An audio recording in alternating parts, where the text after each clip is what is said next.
तर राष्ट्रवादी पक्ष आणि चिन्हाबाबत सुप्रीम कोर्टात सुनावणी सुरू झाली आहे। शरद पवार गटाच्या याचिकेवर सुप्रीम कोर्टात ही सुनावणी होतीये। आम्हाला निवडणूक आयोगाने दिलेलं तात्पुरतं नाव हे निवडणुकीपर्यंत राहावं असं म्हटलेलं आहे।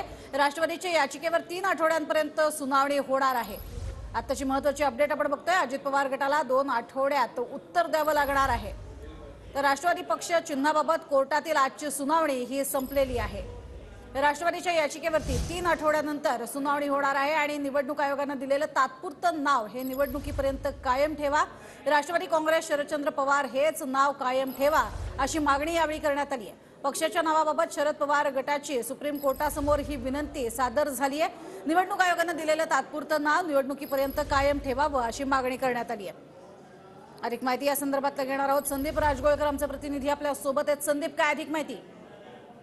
सध्या आज जी सुनावणी झाली त्यामधले 2-3 महत्त्वाचे अपडेट सांगावे लागेल। पहिली अपडेट म्हणजे 2 आठवड्यांच्या आतमध्ये अजित पवार यांच्या गटाला सुप्रीम कोर्टामध्ये उत्तर द्यावं लागणार आहे, जेणेकरून जी याचिका दाखल होती शरद पवार गटाची त्या याचिकेवर आज जी सुनावणी झाली त्यावेळेला सर्वोच्च न्यायालयानं अजित पवार यांच्या गटाला निर्देश दिले आहेत की तुम्ही उत्तर द्या, कारण त्यांनी यापूर्वीच आपल्याला माहिती आहे कॅवेट दाखल केलं होतं। ही झाली एक बाजू। दुसरं 3 आठवड्यांनंतर आता याबाबतची सुनावणी होणार आहे। म्हणजे आता लगेच सुनावणी होणार नाही। मार्च महिन्याच्या साधारणतः 10 तारखेनंतर या सगळ्या बाबतची आता याची सुनावणी आहे ती होऊ शकते, त्याबाबतची तारीख निश्चित केली जाईल। तिसरं महत्त्वाचं अपडेट हे आहे, निवडणूक आयोगाला एक महत्त्वपूर्ण निर्देश सुप्रीम कोर्टानं आज दिलेला आहे। आपल्याला माहिती आहे राष्ट्रवादी काँग्रेस शरदचंद्र पवार हे नाव जरी दिलं असलं तरी पक्षाचं चिन्ह मात्र अजूनही शरद पवार यांच्या गटाला देण्यात आलेलं नाही आहे आणि त्या चिन्हासाठी ज्यावेळेला शरद पवार गट मागणी करेल किंवा त्यांचा पक्ष निवडणूक आयोगाकडे चिन्हाची ज्यावेळेला मागणी करेल ती मागणी केल्यानंतर 1 आठवड्याच्या आतमध्ये त्यांना चिन्ह द्यावं असे निर्देश सुप्रीम कोर्टानं दिलेत। कारण आजच्या सुनावणीमध्ये अभिषेक मनु सिंघवी यांनी महत्त्वाचा युक्तिवाद केला। त्या युक्तिवादामध्ये त्यांनी उद्या जे मराठा आरक्षणासंदर्भातलं जे अधिवेशन होणार आहे त्याचा उल्लेख केला। त्याचबरोबर जनरल इलेक्शन्स म्हणजे जे सार्वत्रिक निवडणुका देशातल्या लोकसभेच्या होणार आहेत त्या निवडणुकीमध्ये आम्हाला जे तात्पुरतं नाव देण्यात आलं होतं आणि जे सिम्बॉल दिलं जाईल तेच कायम देण्यात यावं अशी देखील अभिषेक मनु सिंघवी यांनी मागणी केली। त्यामुळे राष्ट्रवादी काँग्रेस शरदचंद्र पवार हे जे पक्षाचं नाव हे पक्षाचं नाव कदाचित कायम राहू शकतं। हे झालं एक।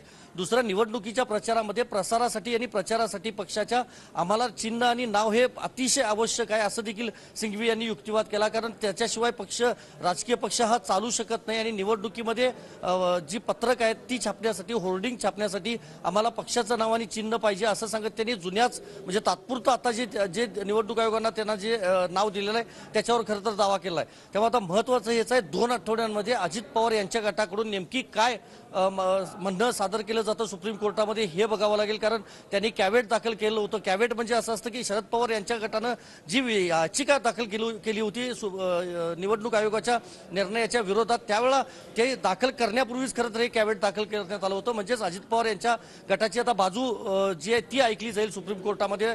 मात्र त्याच्यापूर्वी लेखी जे सबमिशन आहे ते येत्या 2 आठवड्यामध्ये करायला लागेल। मार्च महिन्यामध्ये पुन्हा सुनावणी होईल। आता दुसरं महत्त्वाचं आहे, आता चिन्ह नेमकं शरद पवार यांच्या पक्षाला काय दिलं जातं, कारण लोकसभा निवडणुका अवघ्या काही दिवसांवर येऊन ठेपलेल्या आहेत आणि अनेक चिन्हांची जी नावं आहेत ती सध्या राजकीय वर्तुळामध्ये आहेत। फ्री सिम्बॉलची जी यादी आहे त्यामधलं एखादं चिन्ह शरद पवार यांच्या पक्षाला निवडावं लागेल, ते द्यावं लागेल। दुसरं महत्त्वाचं, राष्ट्रीय पक्ष प्रादेशिक पक्ष असे देखील वर्गीकरण असल्यामुळं नेमकं काय मागणी केली जाते शरद पवार यांच्या पक्षाकडून ते बघावं लागेल आणि ती मागणी केल्यानंतर निवडणूक आयोग त्या चिन्हाची तपासणी करेल। प्रज्ञा, खरं तर देशभरामध्ये अजून कुठल्या राजकीय पक्षाला ते चिन्ह दिलेलं आहे का, प्रादेशिक पक्षाला चिन्ह दिलेलं आहे का याबाबतची सगळी चाचपणी तपासणी जी आहे ती केली जाईल आणि त्यानंतरच निवडणूक आयोग देईल। मात्र 1 आठवड्याच्या आत निवडणूक आयोगाला हे काम करावं लागणार आहे। म्हणजेच 1 आठवड्याच्या आत पक्षाचं चिन्ह जे आहे ते शरद पवार यांच्या पक्षाला द्यावं लागणार आहे। प्रज्ञा, तुर्तास धन्यवाद संदीप या संपूर्ण सविस्तर माहितीसाठी।